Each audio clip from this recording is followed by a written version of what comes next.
आज सर्वप्रथम मी केंद्रीय गृहमंत्री अमित शाह साहेबांना धन्यवाद देतो. त्यांचे आभारही आम्ही मानतो.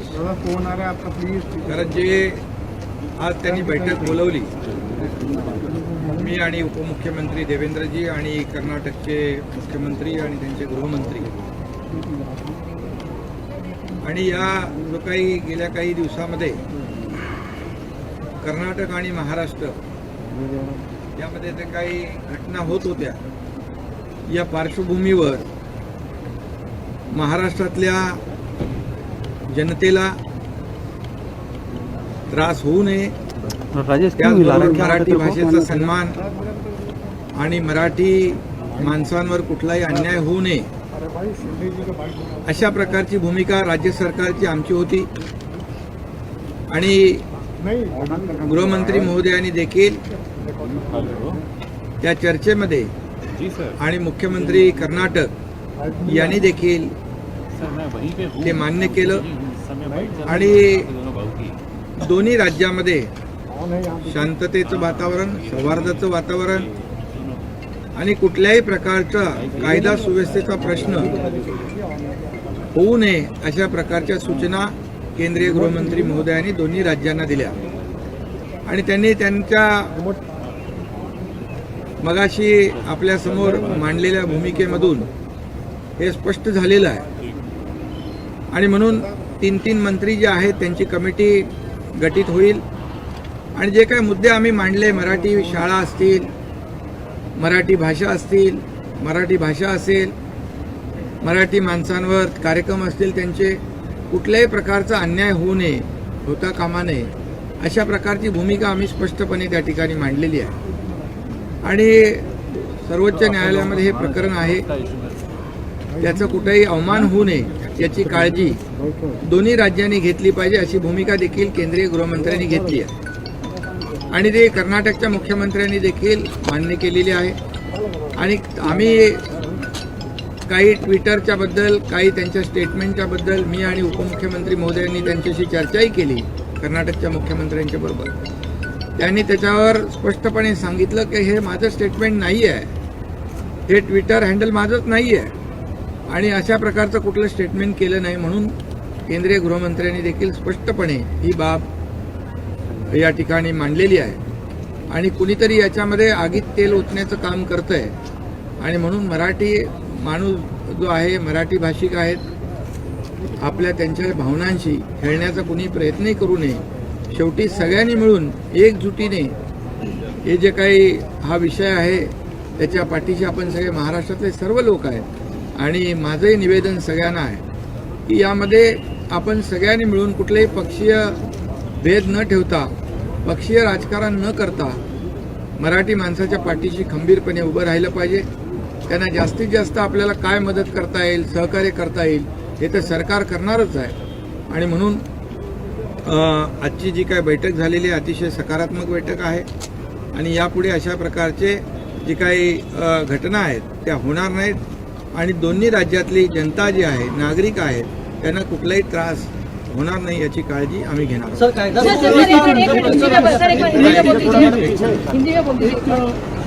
मुख्यमंत्री महोदयांनी एक अजून महत्त्वाचा विषय त्या ठिकाणी मांडला की आमचे जे 2 मंत्री जाणार होते त्यावेळेस त्यांच्याकडनं जे पत्र पाठवण्यात आलं त्या संदर्भातली नाराजी माननीय मुख्यमंत्र्यांनी व्यक्त केली. त्याच्यावर राजेश इलामत क्या कर रहा तू यार, फिर कैमरा तरफ पूरा कहाँ पर है मेरे से. येण्या जाण्याकरता मनाई नाही आहे.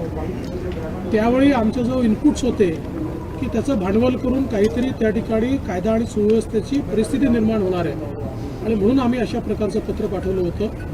भविष्यात आम्हीच मंत्र्यांना निमंत्रित देखील करू आणि कोणाच्याही येण्या जाण्यावर त्या ठिकाणी कुठलीही बंदी नाही असं अतिशय स्पष्ट त्यांनी केलं. आणि त्यांनी सांगितलं की मी स्वतः हे तिथले जे कन्नड चॅनल्स आहेत त्यांच्यामध्ये देखील मी अशा प्रकारचं स्टेटमेंट दिलेलं आहे किंवा कोणालाही आम्ही अडवण्याचं कारण नाही आहे. त्यावेळी काही लोक कायदा आणि सुव्यवस्थेची स्थिती निर्माण करू इच्छित होते म्हणून आम्ही हे पत्र पाठवलं.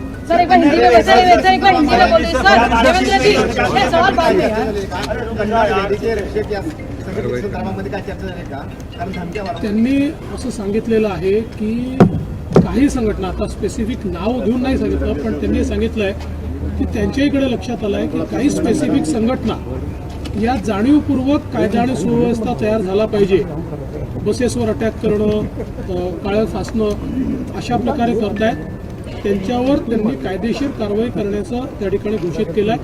आम्ही देखील त्यांना सांगितलं आहे की आमच्याकडे आम्ही कोणालाही असं करू दिलं नाही. ज्यावेळेस तिथे आमच्या गाड्यांवर अटॅक झाला त्यावेळेस इकडेही काही लोकांची ती मानसिकता होती, पण आम्ही त्यांना समजवलं आणि आवश्यकता पडली तर कारवाई केली की आपण एका देशात राहतोय, त्याच्यामुळे अशा प्रकारे त्याच्यावर होऊ नये. त्यांनी ते मान्य केलेलं आहे आणि त्यांनी सांगितलं की अशा प्रकारे जर कोणी करत असेल तर त्याच्यावर आम्ही कारवाई करू आणि त्यांनी ते आयडेंटिफाय देखील केलं. कायदा सुव्यवस्थेचा प्रश्न निर्माण करण्यासाठी एक IPS अधिकाऱ्याची नेमणूक केली जाणार आहे. यापूर्वी बेळगाव आणि सीमा भागामध्ये ज्यावेळेस मराठी अधिकारी होते जे कर्नाटक राज्य सरकारच्या प्रेशरमध्ये काम करायचे, तिथं मराठी माणसांवर अत्याचार होतच होते. आता जो IPS अधिकारी नेमले जातील त्याबाबत काय आचारसंहिता नेमकी असणार आहे? आणि सर त्याच्यामध्ये काही केसेस जे दाखल केलेले आहेत ते पण काही मागितली जाते. एकच यातला महत्त्वाचा विषय काय आहे की पहिल्यांदा केंद्र सरकारने हस्तक्षेप केला आहे आणि केंद्र सरकारने दोन्ही राज्यांना एकत्रित बोलवलं. त्याच्यामुळे आता ही जी 3 मंत्र्यांची समिती केली आहे ती याच विषयांकरता केलेली आहे, कारण दोन्ही राज्यांनी आपली भूमिका कुठेही कमी केलेली नाही. आम्ही पण आपली भूमिका मागे घेतलेली नाही. जी भूमिका आमची सुप्रीम कोर्टमध्ये आहे त्या भूमिकेने सुप्रीम कोर्टमध्ये आम्ही लढणारच आहोत. परंतु सुप्रीम कोर्टाचा निर्णय येतपर्यंत ही जी काही परिस्थिती निर्माण होते, मग कधी त्या ठिकाणी केसेस लावल्या जातात, कधी त्या ठिकाणी मराठीचा विषय येतो, कधी शाळा बंद करण्याचा विषय येतो, अशा सगळ्या विषयांमध्ये ही जी 3 मंत्र्यांची समिती आहे ही समिती या विषयाच्या खालपर्यंत जाईल आणि यातून मार्ग काढेल आणि आवश्यकता असली तर केंद्र सरकारही त्याच्यामध्ये आम्हाला मदत करेल.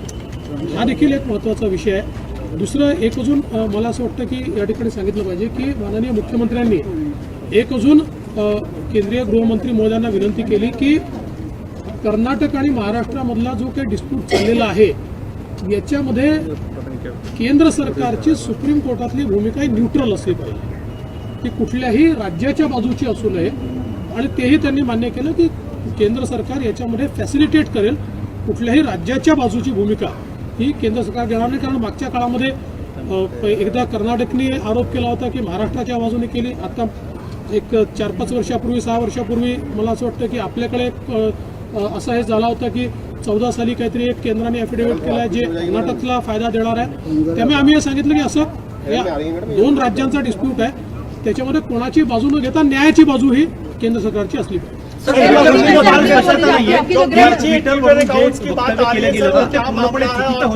कर्नाटकच्या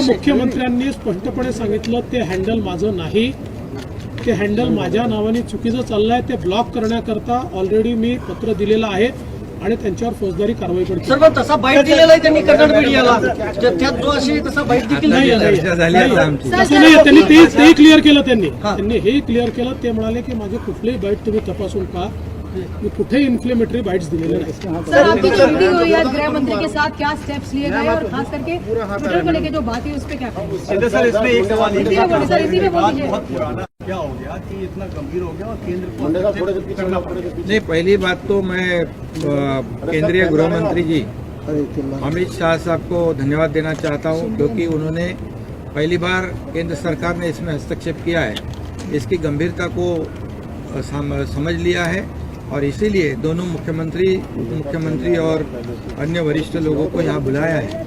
ये बहुत ही बड़ी पहल है और ये इससे दोनों राज्यों के जनता जो है, नागरिक है, उनको जो तकलीफ हो रही थी बिल्कुल नहीं होगी, शांति अमन बनाए रखेंगे। और जो चर्चा हुई है उसमें जब सुप्रीम कोर्ट में ये मामला है, ये मामला सुप्रीम कोर्ट में प्रलंबित है और तब तक कोई भी राज्य ऐसा कोई कदम नहीं उठाएगा कि दोनों राज्यों के जनता को तकलीफ हो। हम लोगों ने भी हमारी भूमिका पूरी तरह जो सुप्रीम कोर्ट में रखी है उस पर कायम हम लोग ने रहे और हमने पूरी तरह हमारी भूमिका गृह मंत्री जी के सामने विशद की है और कहा है कि मराठी भाषा जो है उसका सम्मान होना चाहिए। मराठी मानुष जो है, वहाँ के नागरिक है, उनके ऊपर किसी भी तरह का अन्याय ना हो। मराठी स्कूल हो, मराठी बोर्ड हो या जो भी है, किसी भी तरह की तकलीफ उन्हें ना हो। और कर्नाटक के मुख्यमंत्री जी ने भी वही आश्वासन दिया है कि किसी भी तरह की तकलीफ कानून व्यवस्था नहीं बिगड़ेगी, हम भी महाराष्ट्र की जनता को संभालेंगे और किसी भी तरह की उनको तकलीफ ना हो इसकी पूरी कोशिश सर 19 तारखेला महाराष्ट्र एकीकरण समितीचा एक मेळावा होतो 19 तारखेला, त्याला राज्य सरकारचे कोणी प्रतिनिधी जाणार आहेत का?